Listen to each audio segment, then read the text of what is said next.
The World Bank has advised Nigeria to rethink its policy on fuel subsidies, arguing that the payments help affluent Nigerians more than they do to Nigerians in need. World Bank Group President David Malpass also shared his views on Nigeria's multiple exchange rate system, which could make for some uncomfortable listening for some, but others a call that has been long coming. The week-long IMF and World Bank Group spring meetings are ongoing with discussions on the Russian invasion in Ukraine, digital payments in Africa, and the prospect for global environmental advancement. From Washington, where the meetings are taking place, Arise International Correspondent Adefemi Akinsanya reports.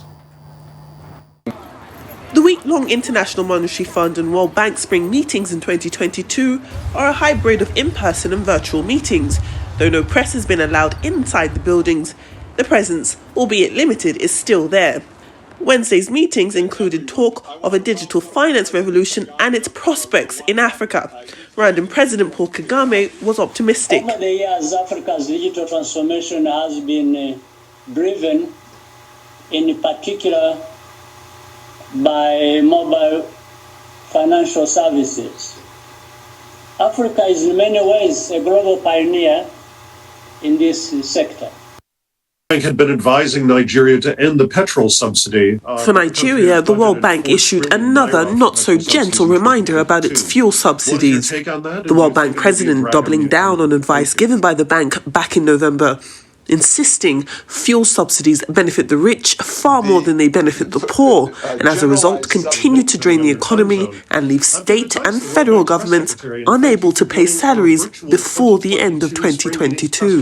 When there needs to be a subsidy for either food or for fuel, that it be carefully targeted, well targeted for those most in need. And so we have encouraged Nigeria to rethink its subsidy effort. Also, two other things that I'll mention on Nigeria that are important. It runs a multiple exchange rate system, which is complicated and is not as effective as it would be if there were a single exchange rate. The most useful thing for development is to have a single exchange rate that's market-based, that is stable over long periods of time. That attracts investment, and it also means that there's discipline within the country's fiscal policies. So that would help. And then Nigeria also has trade barriers that distort trade flows, and that could be improved substantially in order to help the people in Nigeria move forward. But this is happening against the backdrop of inflation. Central banks are raising interest rates to counter rising prices, a move that could choke off economic growth by driving up prices of oil, natural gas and other commodities. The Russia-Ukraine war has made the task of fighting inflation while preserving the economic recovery even trickier. I want to start by recognizing we meet a consequential moment for the world. We are facing a crisis upon a crisis, a war on top of a pandemic, and it's like being hit by another storm before we have recovered from the last one. The World Bank Group and the government of Ukraine are planning a roundtable discussion to better understand the scope of Ukraine's immediate financing needs and to discuss how the international community can come together to support those needs. We needn't forget how the ties between development and climate change are strengthening. Thursday's meetings will also include conversations on how to transition economies in order to transform the environment. Adefemi Akinsanya, Arise News, Washington, D.C. We're now being joined by Adefemi Akinsanya in Washington, D.C. Adefemi, great to have you. Quite uneasy news for Nigeria, though that shouldn't be a surprise in the World Bank's view on the fuel subsidy. Everybody has always talked about this, Femi.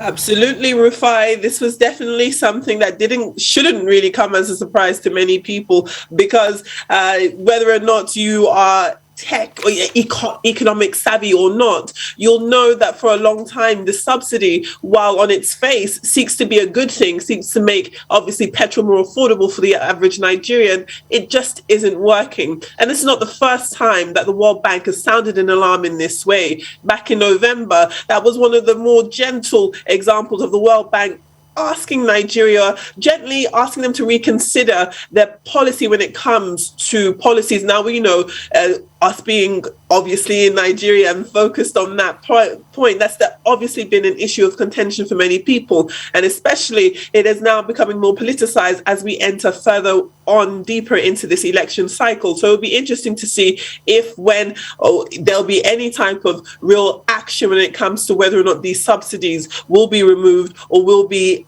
pegged or whatever the case may be. But that was definitely something that happened in November. Now, in light of that, we know that the Senate has approved a funding of 4 trillion naira for fuel subsidies, and that just shows that despite the advice and the longing of people, including the World Bank and institutions like that, as well as economists within Nigeria, it doesn't seem as though the tie between the Nigerian government and subsidies when it pertains to fuel will break anytime soon. And it's also worth putting the World Bank president's comments into context. He was talking in a general sense initially when he says that he doesn't think that subsidies, whether they be for fuel or food, work. And Nigeria is a good example of that. He says that the monies being pumped into subsidies are essentially a waste and can be used to galvanize other areas of the Nigerian economy. And I'm sure many of you would agree with that sentiment. But that's the case.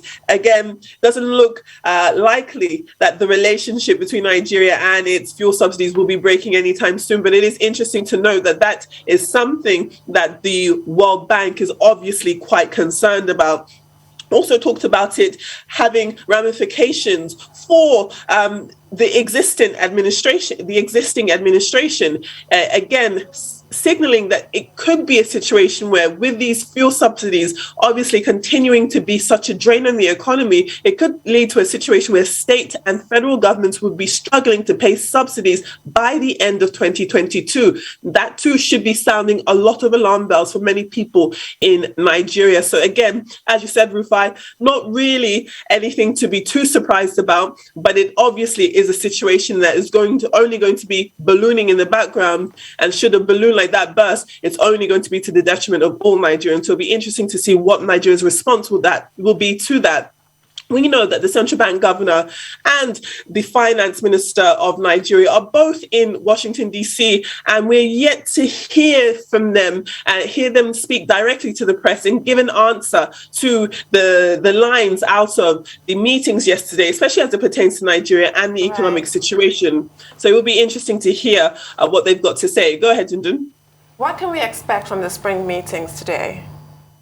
All righty. Well, for today, definitely is going to be discussions about financing climate change. And we know that when we're looking at the prospect for an environmental revolution, there's definitely going to be a lot of interest in the conversation along carbon financing and green bonds and the like, something that's already happening in Nigeria, but it would be interesting to hear what shape that's going to take on an international basis. We're also going to be hearing about the accelerating action for food security and resilience. And that's obviously going to be something that many African countries, Nigeria included, will be quite interested in listening to. There's also going to be, as I said, the financing action for a green and inclusive future. And finally, the World Bank will be sitting down with representatives for Ukraine to talk about how they can be supported financially in their recovery during the invasion that the country is currently facing.